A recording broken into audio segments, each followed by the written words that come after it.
All right, so we should be on now. Wait until someone says they can see it going.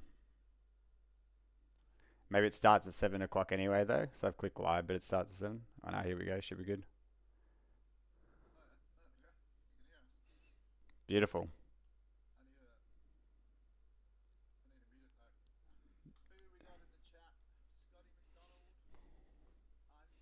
The fellas.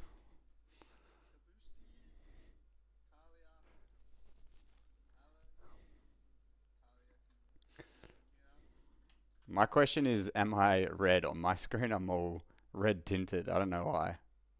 Hopefully not for everyone else.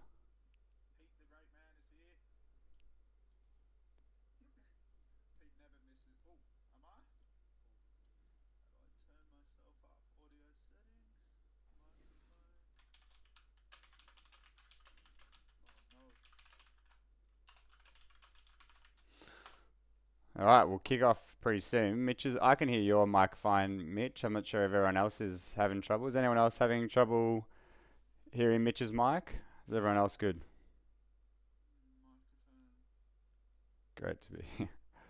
Big turnout. Still more joining as well, so it should be a bit of fun tonight, guys. And understand it's 7 o'clock, so we've got a fair bit to get through. We might kick it off now if that's right with everyone. So before we do get started, obviously, got to get the boring stuff out of the way. Got to get the non-financial disclosure out. So any information or advice on this workshop is intended for educational purposes. Any advice is general in nature and does not take into consideration your objectives, financial situation, or needs. Before acting on general advice, you should consider if it is relevant to your needs. So what are we covering tonight, guys? Obviously, it's an extremely exciting market at the moment. We've pretty much come into the bit of crypto cycles that everyone's been waiting for. And that's obviously when we start to see everything go bullish and go into this green territory where, the bags we've been holding are starting to finally come to fruition, hit some of these exit targets that we're going to be talking about tonight. So, oh no, it looks like, is this...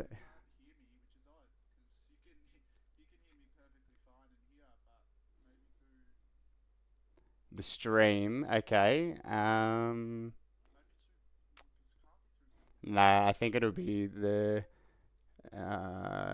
I'll have to do. How am I going to do this? So I can get desktop audio properties. Talk now, Mitch. Okay. So I've got my mic, and then I get Mitch's mic somehow coming through. Give me a second, guys. Yeah.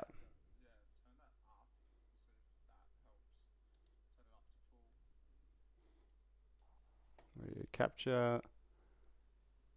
Audio output there. Yeah. All right, that's on now. Talk now, Mitch. Hello, testing. 1, 2, 3. Okay, we should be Let on. us just wait a second so people in the chat can confirm because there's a bit of a lag.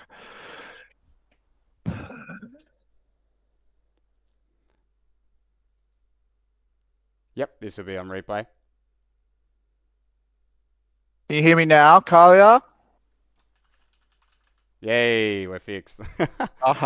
Sorry, we can continue That now. could have been a beautiful Wednesday night disaster very, very quickly. So, Awesome. awesome. Thanks for letting us know, guys. All right, so we'll jump back into it. But yeah, we're definitely coming into the part of the market cycle that's very exciting. But as Mitch, he does a brilliant job at letting us all know, your psychology is incredibly important. And what the last thing we want anyone to be doing is round tripping on their investments. So we don't want people to be getting too greedy. You'll see a lot of ambitious targets on, the social media gurus out there saying that we're going to hit crazy, crazy highs. And it's really, really important that you just stick to your plan, and your plan should be exactly what we're putting through on the Trading Academy. That's what the advice that you're paying for to see. So hopefully tonight puts things into perspective a little bit more for you all. And let's get cracking straight into it. So What are we going to be covering? We're going to be covering the market cycles. Some of you have not been in the cryptocurrency industry for as long as myself, Mitch, and our team, and some of our OG clients, which are, I can already see popping off in the chat there tonight, been with us 7 or 8 years now. So that's very, very exciting. But some of you have only just started and really only got onto the Imperial Wealth Service very, very recently. Some just joined today, and I know we're in here today as well. So we do just want to cover what the market cycles are. Mitch, I'll hand it over to yourself in just a second, but everyone can see in here the run sheet of what we're going through. We're preparing for the exit strategies. We're then going to be talking about post-exit strategies. So it's incredibly important to be diligent during the bear market, and we're going to go through some examples of that. And we'll be touching into how you can use DeFi to automate some of your exit strategies as well as earn interest and yield during the boring times. So Mitch, I'll hand it over to you if you want to go through the market cycles and the stages.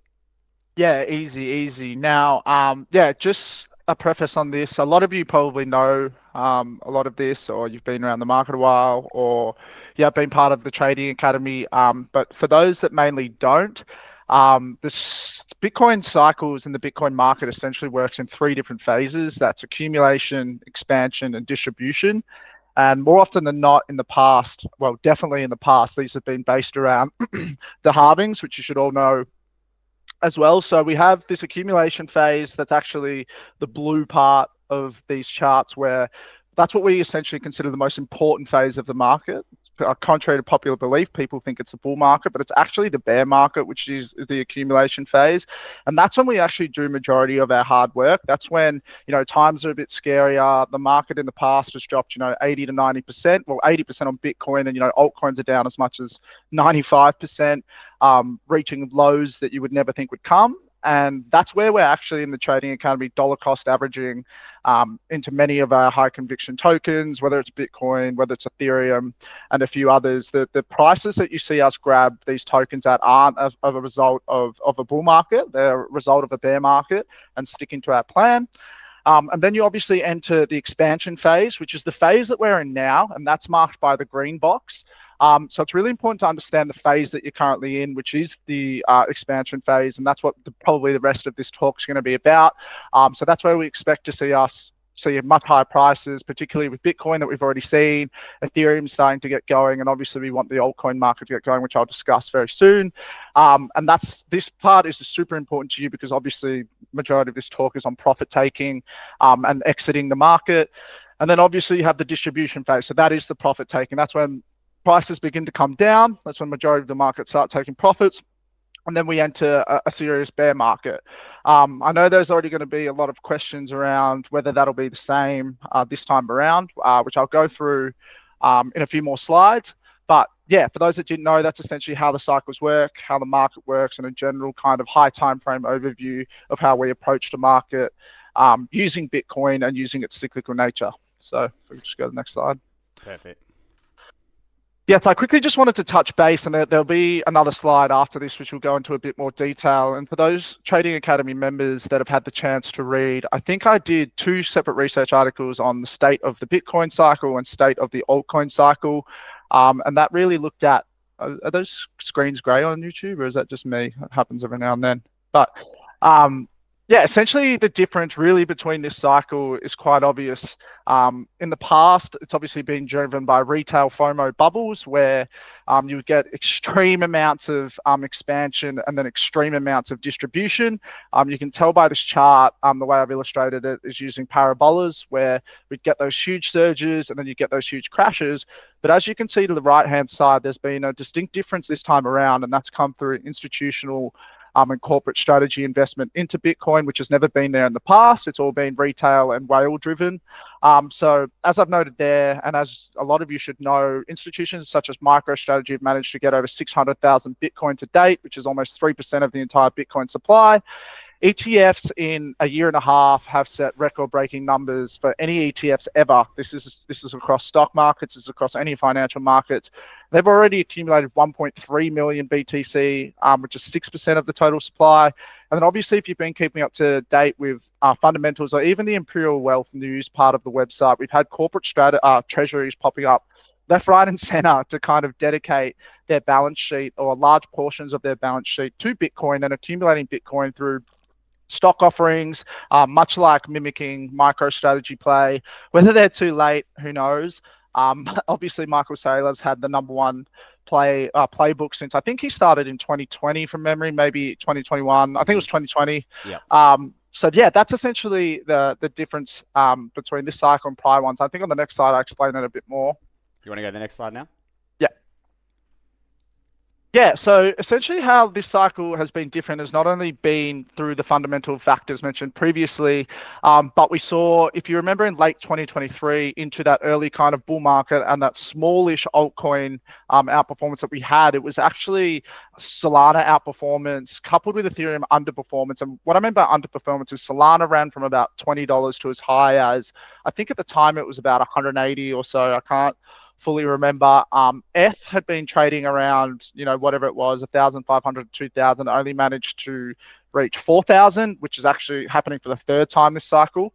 But the difference between now and then is we're finally beginning to see this turn for the time being with ETH-BTC performance, which is Ethereum outperformance or pricing Ethereum in Bitcoin, where it's going to provide us, hopefully, if we do see a continued breakout in Ethereum and ETH-BTC, a window of opportunity across the next few months where all altcoins should perform very strongly as capital and retail interest gets allocated to the altcoin market.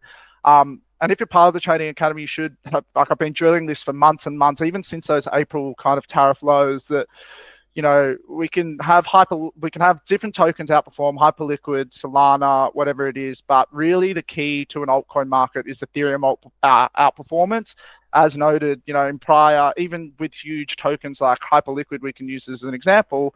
When that runs, it doesn't drag everything with it. When Solana runs, it doesn't drag everything with it. But more often than not, when Ethereum does, it drags everything with it. So really what kind of the major difference between this cycle and last cycle is dilution and fragmentation, where, as noted here, BTC and ETH lifted all boats, and you could the easiest way to put it, and you'll know this, and many OGs know this, is like you could just plonk your money wherever you wanted. In prior cycles. You could buy 20 tokens, 30 tokens. If Bitcoin went up and then Ethereum went up, all of them went up. But our strategy in the Trading Academy now has shifted from at least the start of the cycle when we started noticing this was a trend.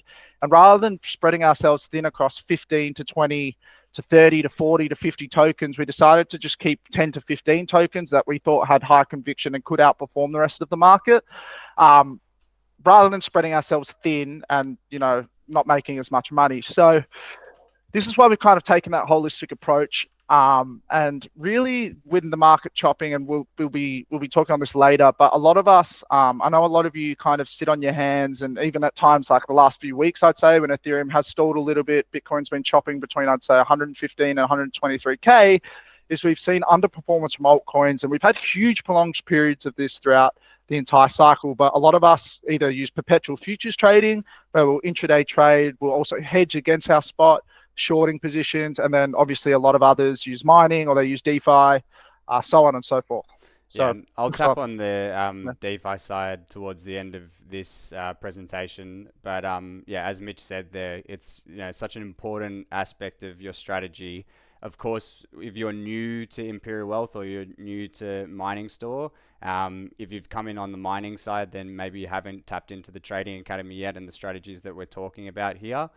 Or if you're on the Trading Academy as a new client, you may not have gone into DeFi just yet, but I've spoken to all of you about the importance of it and how you can generate yields with the coins that you're already holding. So during the downturn in the market, what people like myself, Mitch, OG crypto investors are doing, they tend to be selling off a lot of their positions into stable coins, and you can start farming with stable coins whilst you're sitting on the side. You don't have to withdraw to the Australian bank and earn 1 to 2% interest. You can actually be earning 10, 20% interest on your stablecoin position. So same with exit strategies, and we'll go into a little bit more later, but head to the next slide, Mitch. Yep. Perfect.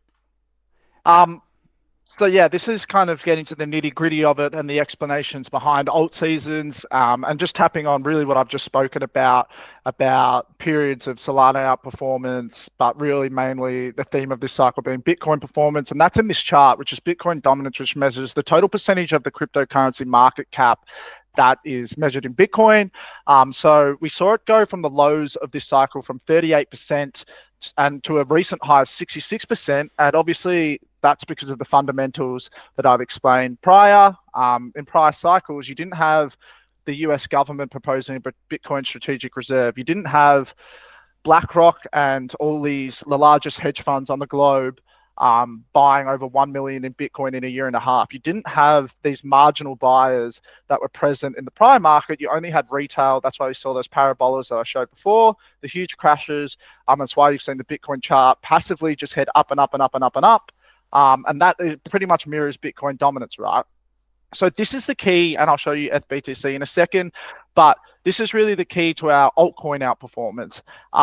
So it's already dropped a heap, as you can see, that red candle at the very top of it down to a level of support. As I've noted there, that is Ethereum outperformance, but really that's the first time this cycle that we've seen Ethereum be the leader in the outperformance. I've noted a few other times where you can kind of see Bitcoin dominance chop or it doesn't head up as much. That was the periods of Solana outperformance. That was in early, if you guys remember in early 2024, if you were here, we had Solana outperform Ethereum, late 2024, where we had probably our cycle highs on a lot of coins like Chainlink, Hyperliquid, all those coins. And that's that. But now we're beginning to see that Ethereum strength. So what's the key here? It's actually FBTC. So if you can just go to the next slide, thanks. Now, this chart pretty much tells you the story of alt seasons and kind of visually explains what I was saying before about why Ethereum is so important for alt seasons. And it's literally dictated by this chart. So if you go and Google or you ask ChatGPT, please list me all the altcoin bull markets that have ever happened in cryptocurrency history, it'll tell you that there was one in 2017 from March to May, there was one in 2017 to 2018 from December to Jan, so on and so forth. And if you go and look at the Ethereum BTC charts, those exact times and those exact dates will perfectly align when Ethereum has extremely outperformed Bitcoin. So as I've noted on the right-hand side of the chart visually, you can see that in probably its most prolonged downtrend that it's ever had, that has been this cycle with Ethereum because Bitcoin has heavily outperformed it. We've seen, I think Ethereum had a low in November of 2022 of $800. Bitcoin had a low. Thinking back of that now, actually. Yeah, it's crazy. I mean, it's even crazy to think that Ethereum was $1,300 2 months ago, 3 months ago. So not even that far off 800. It's just crazy how fast things can turn in this market. But as you can see, it's just slowly grinding down and down and down and down. And that's just representing an underperforming Bitcoin. If you think of the numbers logically, Bitcoin has gone from 15,000 to as high as 123,000, whereas for majority of the cycle, Ethereum has sat at the lows at around $1,000, 1,500, and it's only at 3,800. So what's that? A 2 to 3x, whereas Bitcoin's put in a 7x. But as I've noted in the right-hand corner, the tides are beginning to shift where you can pretty much see that the largest amount of green FBTC has ever seen are from those April lows where it's outperformed Bitcoin by about 100% or so, or maybe even more. And really, this is our huge signal for altcoins. As you guys know, or many of you should know, the general flow of it is money flows from BTC to Ethereum to alts traditionally, which I do expect to happen in coming months, regardless that it doesn't feel like it's going to happen because it's just the nature of greed, psychology, and just how the market works. And really, you've probably seen that in fundamental shifts recently where look at the ETF numbers from every day, particularly the Trading Academy numbers that I posted. I'll get it up today, but the numbers overnight for the ETFs were Bitcoin saw a net inflow of 80 million. Spot Ethereum ETFs pulled in 219 million. So almost, more than 3 times the amount of money going into Bitcoin ETFs is going into Ethereum ETFs at the moment. A reminder of who our marginal buyers are. So next slide, please. Yes, sir. So yeah, this is really just visualizing kind of what's happening and what I'm looking for the rest of 2025, particularly in these later months, Q3, Q4, which I'll talk about our exit strategy in a couple of slides. But we require this notion to continue, this huge uptrend in ETH/BTC from its lows to continue into Q3 and Q4 to maximize our altcoin portfolios and begin to take profits where we see fit. So as you can probably see by the chart, if you guys do understand charts, we've literally doubled pretty much ETH/BTC, 100% since the lows, as I said before.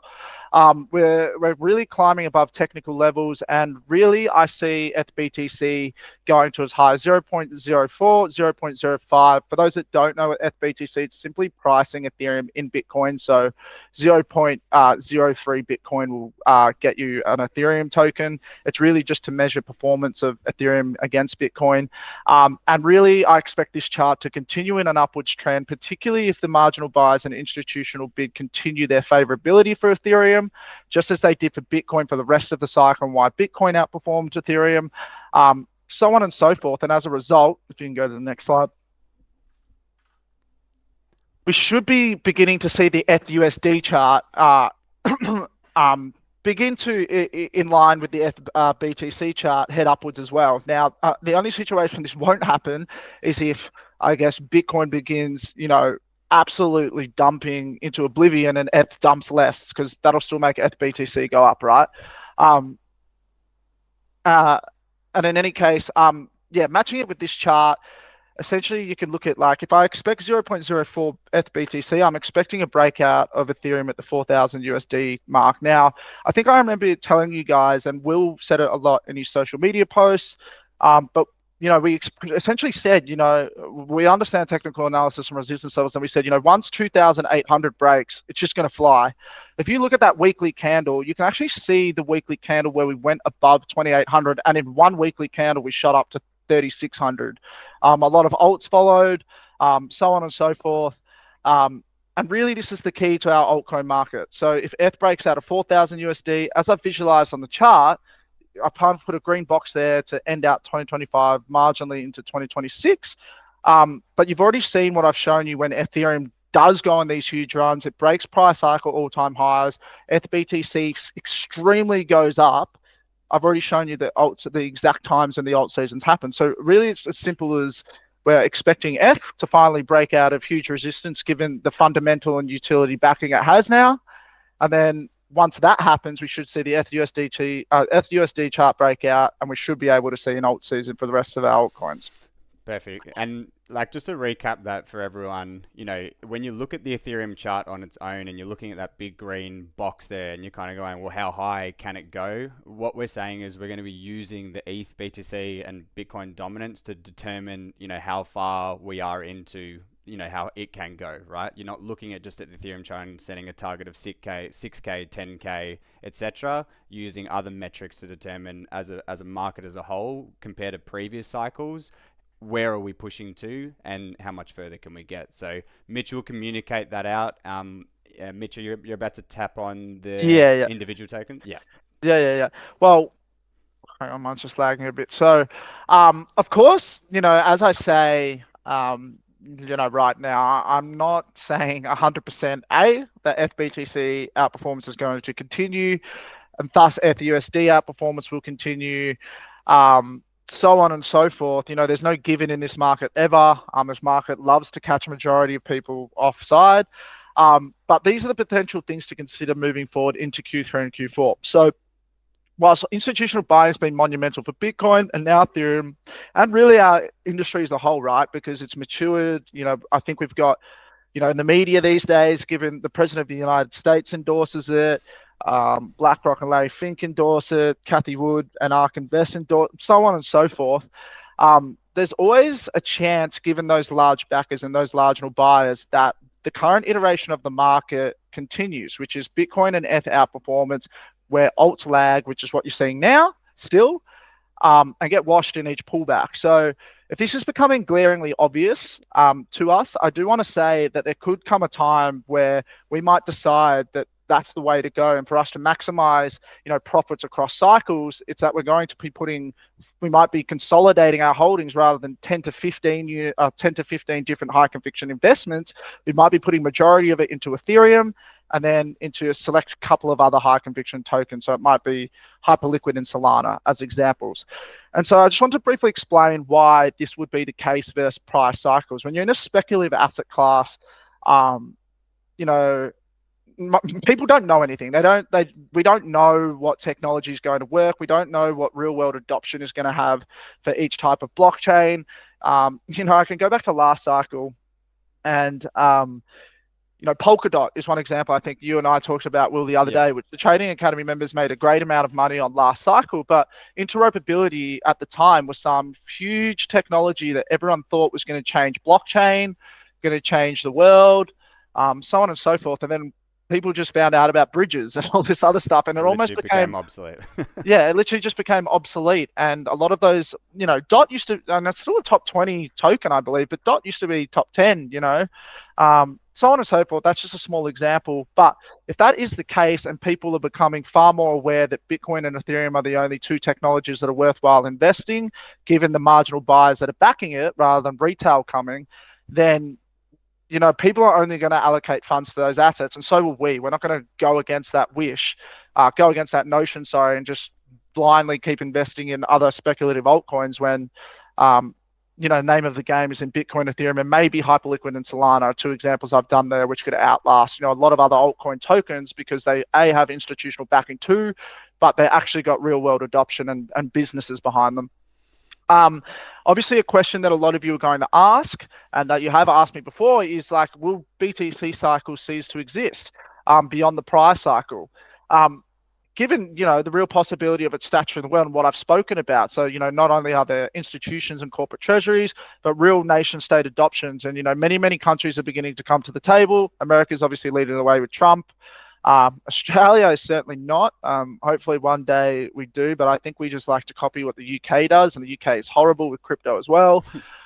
So yeah, this type of thing, it can, I'm not a fortune teller, I'm not a future teller. If anyone knew the answer to this question, they're just guessing still. They're still speculating that cycles will no longer exist.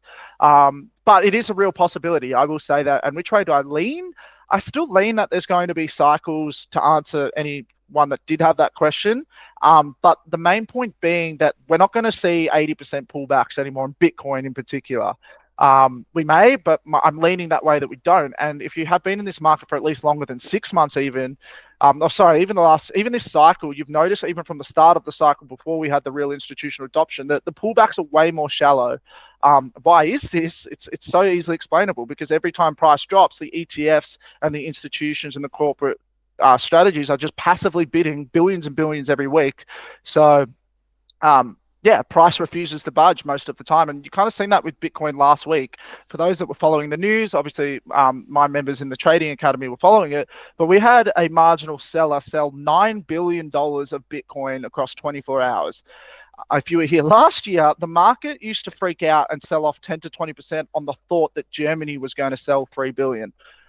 We used to freak out that one day Mt. Gox would unlock 5 billion of Bitcoin. Someone sold $9 billion in Bitcoin last week and price didn't move. Gobbled up. It went from 117K, they sold it down to 115K, and by the next day we were at 120K.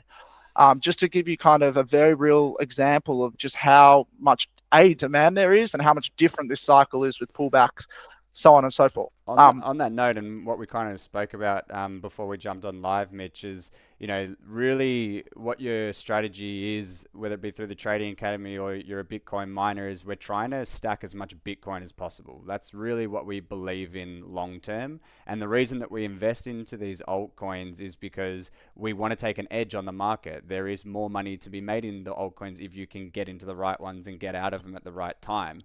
So when it comes to are the cycles going to continue anymore? Of course, we're going to play our altcoin exits as if they could come crashing down like they did in previous cycles. We want to make sure that we take that out. We don't want to round trip our investments there. But with Bitcoin, me personally, Mitch, a lot of our OG members, we don't mind holding a portion of our Bitcoin, if not a lot of it, through and not trying to play the guessing game, because we believe in that in the long term. And there might not be cycles anymore. And if you sell Bitcoin here, it might just keep running up type thing. So just to be clear on that as well, with altcoins, we're going to play it as if the cycles continue. We'll be taking profits. With Bitcoin, you can hold it. We believe in that long term. Yeah. Next slide.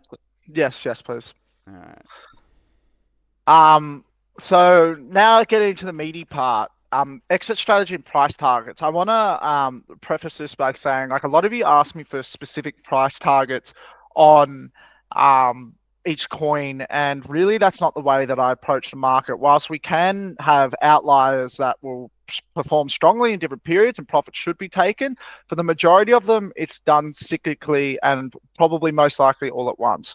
The considerations that I do for this, and as I mentioned below, my Trading Academy members have 2 different research reports, both the process of profit taking, which explains it explains several different methods you can use to suit your own suitability to exit the market based on your own risk profile. Look, like the hardest thing for us at particularly the Trading Academy is you all have different needs and wants, but you all have different goals. Some of you might be here because you want a 10x. Some of you might want to just make 50% because you've got a stack of money in, so on and so forth. So really you have to take some intuition here in your own profit taking. You can, obviously I will be communicating 100% when I will be taking profit. I might not even get it right. So you might be getting it right, exiting earlier or exiting later. But really, you've got to take some intuition with your own money. I'm not a financial advisor. But sorry, I thought I'd preface it with that. But with my clients, what I'm going to be doing for you is going through all the considerations through the next few months. I'm going to be doing an updated research article next week on the Bitcoin cycle top indicators. And obviously what they include is market cycles. So updating you guys on where we sit in the liquidity cycle and the Bitcoin cycles, which if you read that research report and you've done the research, those very closely align.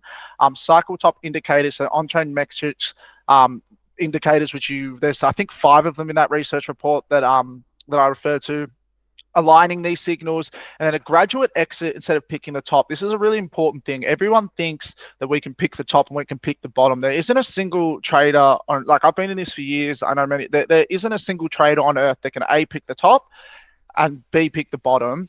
And the absolute best approach to investing in the market is dollar cost averaging. And the easiest way to show you this, or that we've already explained, is our approach at the bear market, right? We were dollar cost averaging into Bitcoin at 25,000, 22,000, 20,000, 17,000, and maybe 15,000 or something. And whilst the low was 15K, and I can't say, I bought all my Bitcoin at 15K, my average buy for the accumulation part of the cycle that I showed you before in the deep bear market, when everyone was freaking out and waiting for the market to bottom out, I achieved a 22,500 average buy in Bitcoin. I did the same with Solana. We got a $25 average buy on Solana. So on and so forth. So I just want to note on that point as well. For people who were following the Trading Academy at the time, it's easy to look back and go, oh wow, like look at the average buy there. But when you're in the bear market, no one knows how much lower things can go. No one knows, is Solana going to stay around? Is Bitcoin going to stay around? And these are the things that are going to trigger you. So take what we're saying now, that when we do get into that stage again, have faith in dollar cost averaging. So don't feel like, I'm going to try get the bottom of the, like Mitch said, no one picks the bottom of the market. So your strategy is recognizing which part of the market we're in. Right now we're in the bullish part, hence the topic of conversation is exit strategies, and we're looking to dollar cost average out soon. Yes, you can still be filling your bags below 4K ETH and, get your position. And if you're a new member, do that. But just understand where you are in the market, understand the power of that dollar cost average, and have faith in it. Is I want to put a lot of emphasis on that because we'll touch on it a little bit later. But continue on, Mitch. Yeah. So yeah, super important, just to wrap up that point, that we're not only using that method to enter the market, we're using it to exit, because there's no way, like, and it's easy to say right now, like, oh, it'll be so easy when everything comes together to pick the top. Like, when you get to that point, just like we'll explain, when you get to the bottom, it's scary at the bottom, and it's easy to get sucked in at the top. Bitcoin's 200,000. I can't believe Hyperliquid 150, and Trump just said that he's going to plant a Bitcoin pole on the moon with Elon, whatever it is, you're going to get carried away thinking that it's never going to end, the bullish period. And they're very short. They're very, very short. If you go back to that slide where I showed you the altcoin, they're 3 to 4 months tops. The biggest one in 2021 was, from the start to the end, but there was COVID crash in between that. There was all these other different things that happened, and it's very, very, very hard to pick the top. So I'll be using a collation, as I said, of all of those indicators to help myself pick it. Can you just go back? Sorry. Yeah, sorry. So whenever I change the slides, it's going grey on everyone's. Do you want to see the market cycle slides? No, that's fine. Go back to just where we were. That's all right. Okay, no stress. Sorry. Yeah, don't know why it's doing that, but it's annoying. All right, let's have a look. Yeah, I can see that on the screen. It's gone go. Yeah, it's all right. Sorry, back one. Yeah. Yeah, so in picking that top, just continuing, I, as you guys know, I use a lot of macroeconomics in my analysis. And I just want to say it there, like I understand a lot of you, it might go over your head, and I will speak about something that we're going to be releasing soon that might help a lot of you with this. Some of you message me saying, I can't believe how good this analysis is. It's very advanced. I understand it all. You wouldn't get this elsewhere. And there's other people that will message me saying, I've got literally no idea what you're talking about, which is completely fair enough. Some of you come from a background where you've never, ever read a book on economics. Some of you come from a background like myself that actually has a degree in economics, finance, accounting, so on and so forth. I will touch on that a bit later, but I just wanted you guys to understand the importance of that analysis. You can't just, I know other services, some of you guys might be in other services where they just use Bitcoin on-chain indicators and the fear and greed index, and they don't actually show you any charting of support or resistance, and they don't really do any charting, or they might just do it on the weekly. You can't get through that market with that type of analysis. But moving forward, I'll be using that. Obviously, once we get in that post 4K territory, sorry, go back. My bad. Not done yet. Moving forward. Sorry. So moving forward with F, once we get past that 4K territory, when we're in that green box, hopefully, when FBTC is at 0.04, 0.05, we're going to begin to form ideas then and there, which on the next slide I'll digress more, but where we're going to be taking profit. But yeah, most importantly, as I said before, it's important not to time the market, cycle and dollar cost average out, but not try and time it individually on alts. But if that is something that you want to do, go for it. But yeah, as we noted before, if something just explodes to a ridiculous valuation and strongly outperforming, we'll be taking profits. Next slide. Next slide. I'll listen to the command. Yeah, there. Next slide is the cue. Gotcha. So this is a bit more detail now about my approach and my rough plan of attack. And I want to say this, and I do mention it a few times, I think, in these dot points, but people, once again, seem to think that there's some magic day or magic month or magic week where I just go, okay, like I foresee it on July 30th, that on September 17th, I'm going to be taking all my profit. Like price action, the market, the fundamentals, we could wake up, we saw a few earthquakes and tsunamis. Shout out, Evan, for warning me of those. But, we might see a tsunami completely eradicate America tomorrow. This is just making up shit. But, you know what I mean? Like, we can't predict the future, and there's no point in trying to. So having a rough plan of attack is best. So the way I see it is tonight we have an interest rate decision. A tool I like to use, if you guys want to use it, you type in Google CME space Fed Watch tool, and it provides you very, very accurate percentage predictions of what's going to happen at the federal interest rate decision. That has a 97.4 chance of remaining a pause. And that's if you've been reading fundamentals and, if you've been with me since the Telegram days of Trading Academy, the great Jebediah Powell that I have been speaking on for years, I almost feel like he's my best friend that I've never met. But, in the bin. Yeah, exactly, in the skip bin, because I used to call the pause a skip. It skips interest rate decisions. But yeah, he continues to pretty much outline that he doesn't give a shit what Trump says. He's not a political person, which I don't agree with, because right before the election, he cut by 0.5 percentage point, and the stock markets and crypto went boom. It didn't get Kamala elected, unfortunately, for Jerome, but He says he's going to continue to be guided by the data and remain on the very safe side of things and not succumb to that pressure from Trump, which if you follow Trump, I think it's almost every day. What does he call him? Too late, pal.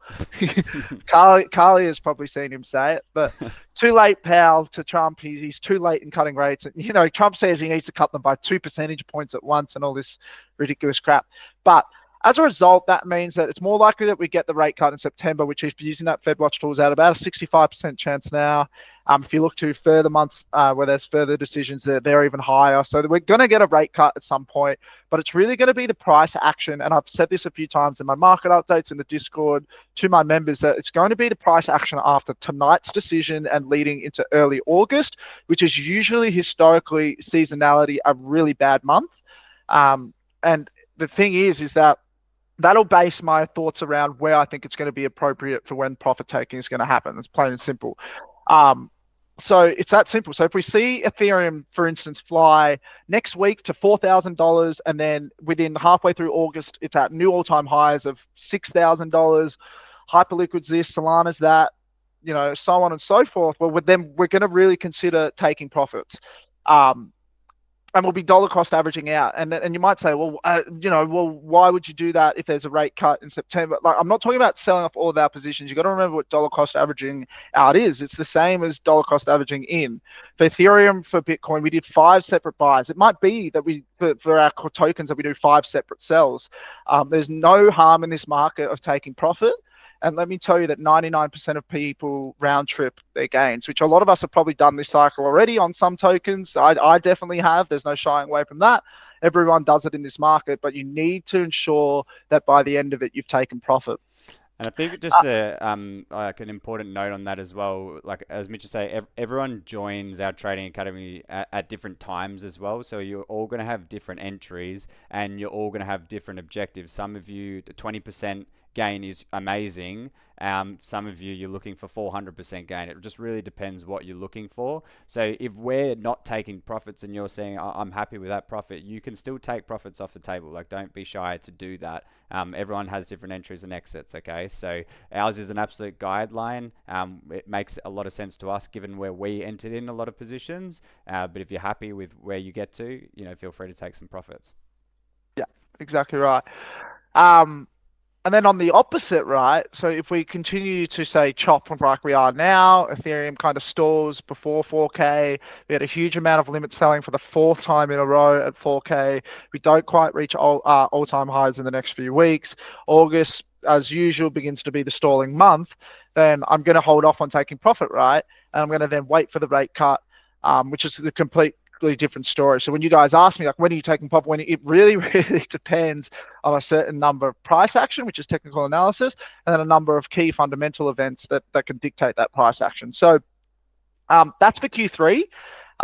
Q3 rounds out at the end of September when we get that rate cut. That's my thought process about it now. Still going to hodl most of these tokens.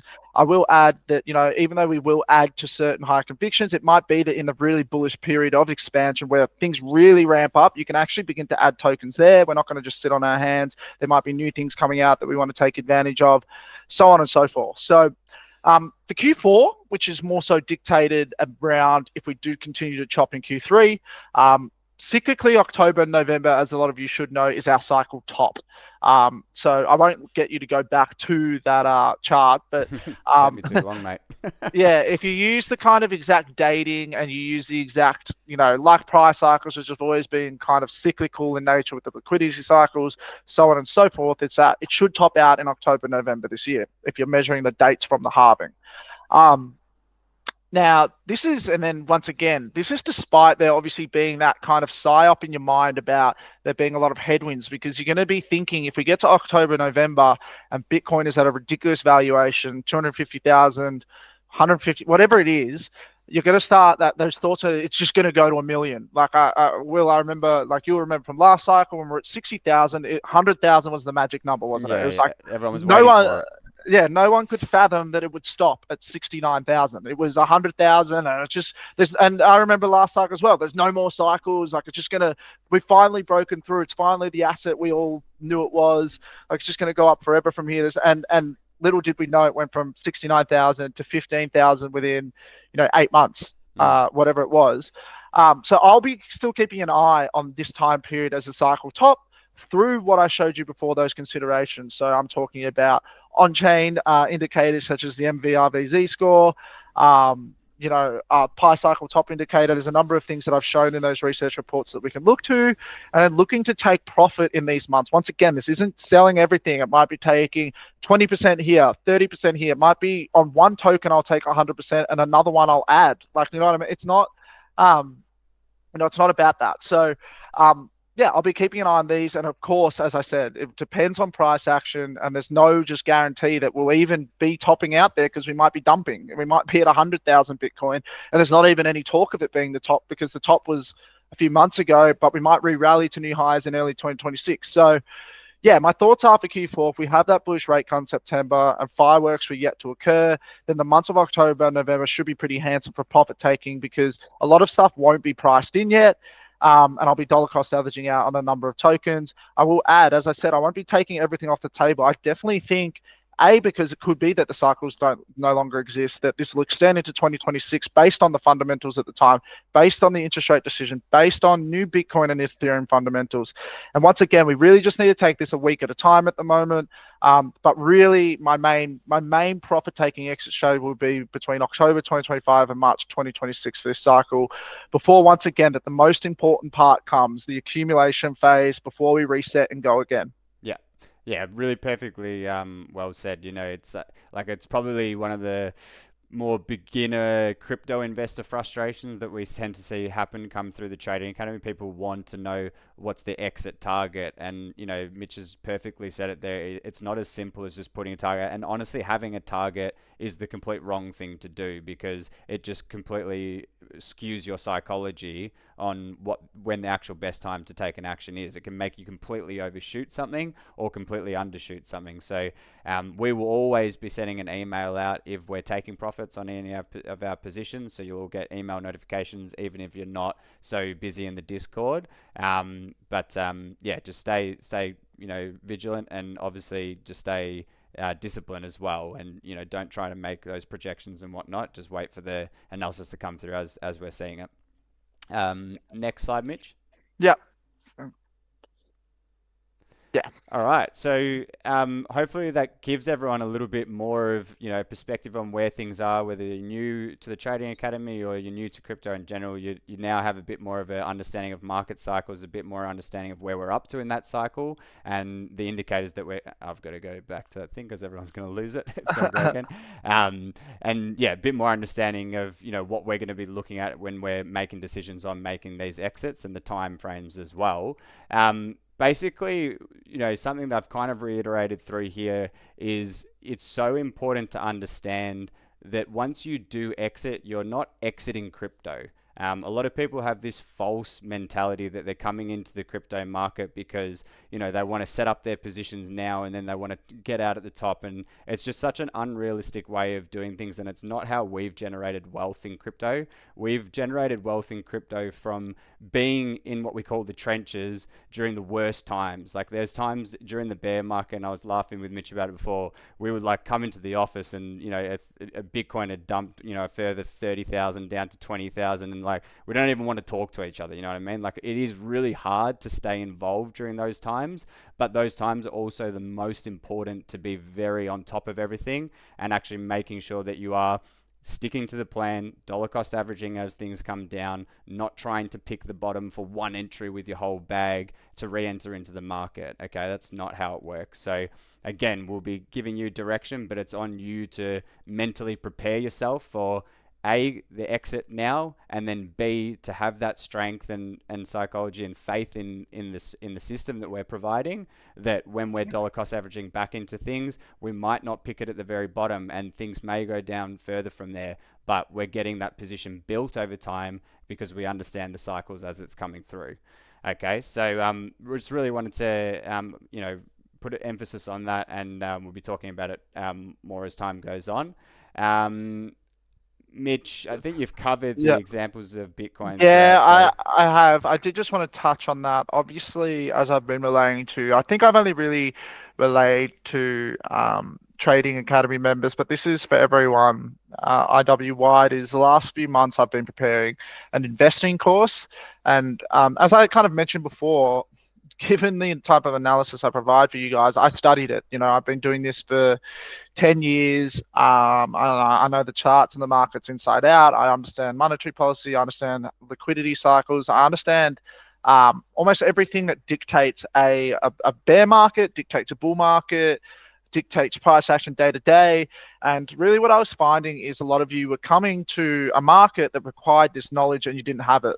So what I tried to do was pretty much create a one-stop shop uni course on economics, macroeconomics, blockchain. So it's got the appendix here.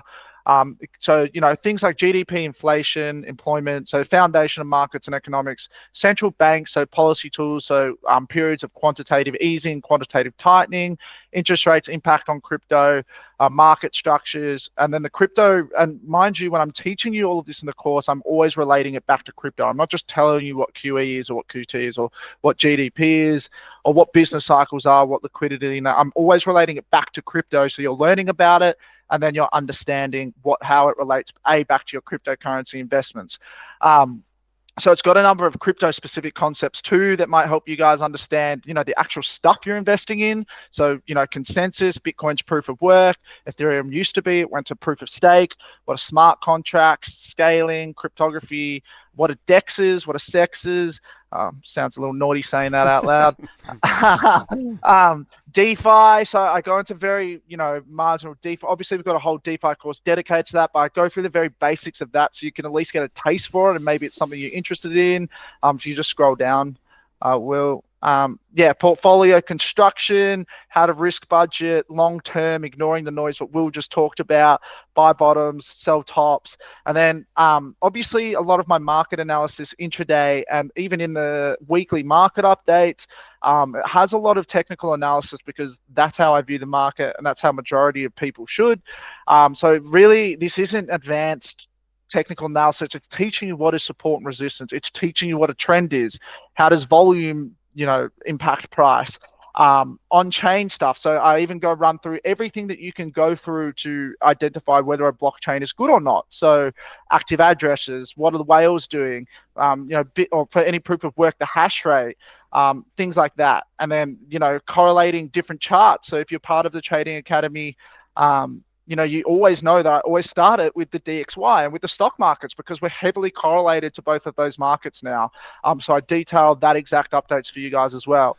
As we've talked about today, the cycles, the phases, so on and so forth. So I'll be releasing that soon enough and really just, touching base on kind of the importance of the accumulation phase and every phase of the market. It's really going to teach you all about that and how you can, but more importantly, that you can fully understand your investments, you can fully understand the Trading Academy, and you might do this entire course and you might begin, in other financial markets, such as stock trading, because you understand macro, you understand cycles, you understand technical analysis. So really, it's just a one-stop shop for investing. Yeah, and basically, this is something that Mitch and I on the back end, every single day we're looking to improve the service that we're providing through the Trading Academy. And something that we really noticed is our best clients, that not a lot of them didn't start with any knowledge of investing at all. And I don't want to name drop because some people don't want to be name dropped, but they literally message me and say, look, when I first signed up to the Trading Academy, honestly, I was just looking for tips on when to buy and when to sell. Like I didn't really want to know any of the education. I just wanted to be told exactly when to get in and when to get out. And that's fine. Like you could follow the email recommendations and do that. But when shit hits the fan and you need to actually start making decisions of, oh, do I still want to be in this and having that faith? That's when only if you understand things like what is Mitch has put into this investors course, if you actually have that knowledge and learning behind you, you're going to feel comfortable. You're actually going to have faith in the strategy that we're providing. If you're just following it as a tip service, like, you're going to the horse races and someone gives you tips and you don't really care, then you're not going to have faith in the system going forward. So the type of client that we want to attract, we don't mind bringing on, Trading Academy members who don't have that knowledge and understanding and are uncomfortable at the start. But if you want to become one of our long-term clients who tend to be our most successful clients, having this understanding is so important. So we'll be releasing more information on that investing course. I've been through it myself, and I strongly believe someone who, you know, doesn't back themselves, I guess, and doesn't back themselves as knowing, you know, how markets work. You know, if you go through this course, you're going to come out of it and have a much better understanding and comfortability with investing in general. And that's a lifelong skill. So really excited to release that. I suppose this one here, Mitch, you've tapped on talking about those. Yeah. This is probably just reiterating the bear market importance of, and you know, our average buy was actually a fair bit lower on Ethereum initially, but in the August lows of last year when it tapped 2,000 and dropped 50% in, you know, a couple of months, I think we initially only had 10 to 15 units in Ethereum, and I put another 20 in then. Which worked out perfectly. We went from $2,000 to $4,000 within another two to 3 months towards December. And obviously we've had the tail since, but it's worked out, right? We haven't had to re-enter because we dollar cost averaged in then. And then, yeah, Solana, I like even Solana, right? Like we were buying in the bear market and it actually kept dropping. Like our average buy is incredible when you look at it like that, but Solana went as low as $8. So, you know, you can apply it to many tokens that we've had. I'm happy to say we're a big investor in Hyperliquid. It's not giving away any alpha there. And my members will know, you know, we bought Hyperliquid in December at $9. And then we watched it go all the way up to $33. And then we watched it come all the way back down within 3 months to $9 again. But we didn't cheat our position, or we didn't throw toys out of the cop. We bought more units of Hyperliquid at $9, and it now trades at $43 2 to 3 months later, which is exactly about, you know, sticking to the plan, dollar cost averaging in when appropriate, so on and so forth. Yeah, and on that note, you know, I want to tap on, there's a link here, and I'll put it into the chat in a second once we go into the Q&A for everyone to watch. It's on the YouTube anyway, but it literally perfectly outlines what Mitch is saying there. The entry into Hyperliquid, you as a beginner investor without following the Trading Academy service, you probably would have watched Hyperliquid come down from that initial run and be like, what have I done? Like, I should have taken profits. The conviction that Mitch had and the amount of analysis that was put behind, yes, we're going to go and double down on this one. We're strong, confident this is one of our better plays for the Trading Academy, to send it out and literally pick the bottom of the market there and now run it all the way back, both of those positions, to that $45, $50 mark is unreal. Now, as one of the things I wanted to talk about is DeFi, and in this video I perfectly show you how you can use DeFi to take care of your dollar cost averaging in and out. And I'll quickly give a run through now, but as I say, I'll post the video for you guys to watch it later. But essentially what you can do in DeFi is, I ran my entry, I think I put $10,000 into Hyperliquid at around the $7 to $10 mark. I ran that up to a $45 to $50 mark, and what I've done is I've sold off half of my position. So I've profited 25,000 there. I've put that away, right? Now, rather than putting that in the Australian bank, I've paired it with Hyperliquid in a liquidity pool. And without going into the details of how liquidity pools work, what I've done for myself here is I'm earning 180% interest on this now, right? So that $50,000 position is now earning 180% interest. If the market trades sideways from here and Hyperliquid sits at $45, no worries, I'm making 180% interest per year. That's insane, okay? If the market dumps down from here, what's going to happen is it's going to sell my USDT into Hyperliquid, okay? That's how liquidity pools work. If the market pumps from here, then it's going to, other way around. If the market pumps from here, it'll sell my Hyperliquid into USDT. If the market dumps from here, it'll sell my USDT and buy me more Hyperliquid and dollar cost average me in, okay? So you put yourself in a perfect position where if it goes up, no worries, you're selling out for profit. If it goes down, no worries, you're dollar cost averaging in further. If it trades sideways, no worries, we're earning 180% interest during that time, okay?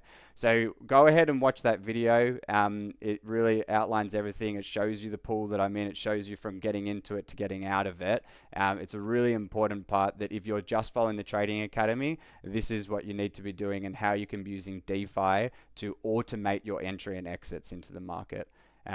So that's most of it. The final one, because we do have a lot of our mining clients in here, and today we were talking about more the exit strategies and things like that. But for any of the clients in here who haven't really tapped into the mining side of the business, mining store, mining is a really, really good. I've got to go back to. I've got it on the grey screen again. I need to figure this out before we go live next time, Mitch. But going back to it, so mining is a really good way to eliminate the timing in the market. It's the perfect way to passively accumulate Bitcoin over time, and it's incredibly scalable. The photo of Cal and I there is a small portion of one of our facilities. Some clients of ours now are buying 20, 30, 40 miners per month and adding that to their fleet of miners. So it's a huge amount of money that you can keep scaling into it. Once you've made your first 10, 20, 30, 50,000 in the crypto market, it's a great way to just dollar cost average into Bitcoin, buy the miners, and every single day they're just mining Bitcoin at every single price for you. Okay, so it's very passive. You don't have to worry about making decisions or anything like that. You're just stacking Bitcoin in the background. How you do it, Taylor, he's off playing tennis tonight, but he's our head of mining, and he basically does a consultation with you. So he'll run you through how everything works. He'll send you a spreadsheet of the numbers, show you examples of different strategies that you can adopt to start accumulating and scale out your Bitcoin mining operation. And basically you pay your power bills monthly and we host the miner for you. So you don't have to do anything. It's very, very, very passive. In terms of what we're seeing a lot of clients doing now is expanding their mining operations through their self-managed super fund. Because it is a larger investment initially, it can be between $5,000 to $10,000 for a Bitcoin miner. They don't want to affect their initial cash flow position, and so they will basically buy miners on their self-managed super fund, and knowing that, geez, Mitch and I just had my 30th birthday yesterday, but we're thinking in 35 years time when we retire, I'm not going to be disappointed with how much Bitcoin I am accumulating through my self-managed super fund, through the passive Bitcoin mining operation that I have. Okay, so that's a really, really good way for anyone out there that's thinking, what should I be doing with my super? I don't even know what my super is doing. Maybe get a bit more savvy with it. Think more on the self-managed super fund side. That's where a lot of our clients are tending to expand out their mining operations. And then on their personal fund side, they're trying to play the markets a little bit more with things like the Trading Academy, to obviously boost, what their wealth they have available to spend, in the next 5, 10, 20 years. Okay. So, that's it. Hopefully everyone enjoyed that. We had a really good turnout tonight. I think there was at some points... Just quickly, we will do a Q&A just for anyone that wants to. Yeah.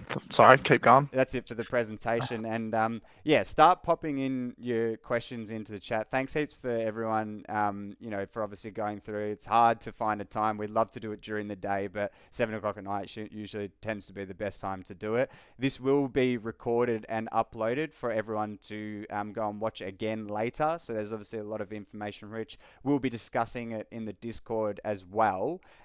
And of course, feel free to book in a call with myself, whether, this is a client only session that we're doing. So if you're only doing mining and you're looking to get in the trading side, I'm more than happy to have a chat with you. Or if you're on the trading side and you're wanting to go into the DeFi, I can talk to you about that. And furthermore, if you're on the trading side and DeFi, but you haven't got into the mining yet, I can tee you up a call with Taylor, okay? So let's get into the Q&A side of it. I think we had a few in there already. Mitch, one of them was earlier, and I'm not sure if you read it, had a chance to read it, but CAI, I know who it is, Cam has put a question in there. Can you say that? You scroll up. Scroll up, Cam. Green logo. Oh, yes. The institutional investment in Bitcoin and Ethereum, is it possible the pullbacks might be manufactured by the institutions to lower the value in order to buy more compared to a retail pullback? Now, this is a good question. And if any of you had been following my Ethereum predictions, price predictions from even a month ago when it was $2,000, what was I talking about? About the main reason why I thought price would squeeze so hard. And it was from the record amount of institutional CME short perpetual trades on Ethereum. And what that means is, and a very similar thing happened in our ranging last year in Bitcoin, which was really frustrating, was happening with Ethereum, is what a lot of these big funds do. They're different to me and you. They don't just long an asset, and by long I mean just spot long the Bitcoin ETF, and that's all their exposure. What they do is they create delta neutral strategies, a lot of them. So what they'll do is they'll buy X amount of the Bitcoin ETF or the Ethereum ETF, and they'll heavily short it at the same time and earn yield, because the funding fees will always be in favor, things like that. But there's obviously a lot of other metrics, but that's what they probably preferably do. And it's to suppress price as well, because through the record amount of shorts, this is suppressing price. But what happens when the demand eventually catches up with the fundamentals and the true price of the asset is then it begins to squeeze. And a lot of these people have to begin closing their shorts, and it no longer suppresses price, and price explodes. And so it's why when you see both Bitcoin and Ethereum range in these certain ranges for so long, that the price action is explosive once they break out. So once we broke 70K on Bitcoin, if you remember, we were in that 70K to 60, 70K. It felt like 4 years to me. We were in it for like 8 months, 9 months, and we went from 70K to 100K in a month or 2 months. With Ethereum, you just watched it go from 1,500 to 3,800 in 2-3 months. You watched it. We showed the weekly candle before when it broke out of 2,000. It was 2 weeks from 2,000 to almost 4,000, a doubling of a $400 million billion market cap, I should say. So to answer your question, yes, it's manufactured somewhat, but you've got to remember that majority of downwards price action is in the spot market. So you're essentially saying, are they going to be selling their own holdings to then buy back lower? I think if you find these type of investors, their allocation is like 1 to 2 to 3% of their portfolio. They're not going to spend all this time selling 1% of their portfolio to try and buy back cheaper. But in any case, yes and no. I don't think they will manufacture drops. I think they're more interested in accumulating as much as they can, to answer your question. Yeah, well answered. I think there's a couple of mining questions throughout there that are all similar, and a few from Douglas there. So, in terms of the last one, I think I saw Cal answering some of your questions throughout, so I'll pass through those. But the last one there on tax and mining, obviously we're not tax professionals, or I don't have my chartered accounting, so I can't give tax advice. However, we do have a good partnership with ModH, and he can answer more tax questions. But as a general thing, a lot of our clients, yes, there is major tax benefits on buying Bitcoin miners because they are an expense. You can write them off over time. Obviously, the power bills that you're paying, they can be an expense too. And then the Bitcoin, you're obviously holding that and looking to see that appreciate over the years. That was another part of the question that you asked is selling Bitcoin in the bear market. Actually, quite the opposite. During the bear market, it can be hard. Like we were describing, as a trader, it's hard as well. You're really just dollar cost averaging into positions, and you're not really seeing green candles in your portfolio 2-3x. It's kind of painful stuff. But during the bear market, it's similar with mining. You're really stacking up that Bitcoin to sell it later on. So in very simple terms, what might happen is you might buy a Bitcoin miner, and that should last 3 or 4 years, maybe longer, if you're lucky and you get a new generation miner now.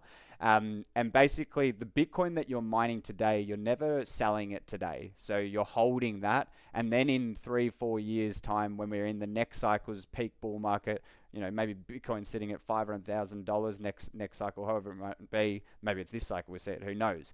But that's when you're looking to then go, okay, now I'll sell off all that Bitcoin that I mine, and then you can go and buy in more Bitcoin miners and expand out your fleet. So that's kind of quite a simple strategy. So hopefully that answers some of your questions there. Look, it's getting pretty late. Mitch, you probably want to get home pretty soon, I can imagine. I'll just double check. There's one more question I'll just quickly answer, which is just a very generic answer. I can't tell the future, or I can't really ascertain that thought of if Bitcoin continued to go up forever, I'm just holding it forever. A reminder that Trading Academy is based on an altcoin portfolio. Really, at the start of the bear market, and it's as we propose to all of our clients, and something you learn in the investor course, right? Like, altcoins are very speculative and risky. If you're someone that has a lot of wealth, we prefer you to put majority of that in Bitcoin, even in miners, and then you're using a small proportion of your portfolio to speculate on altcoins.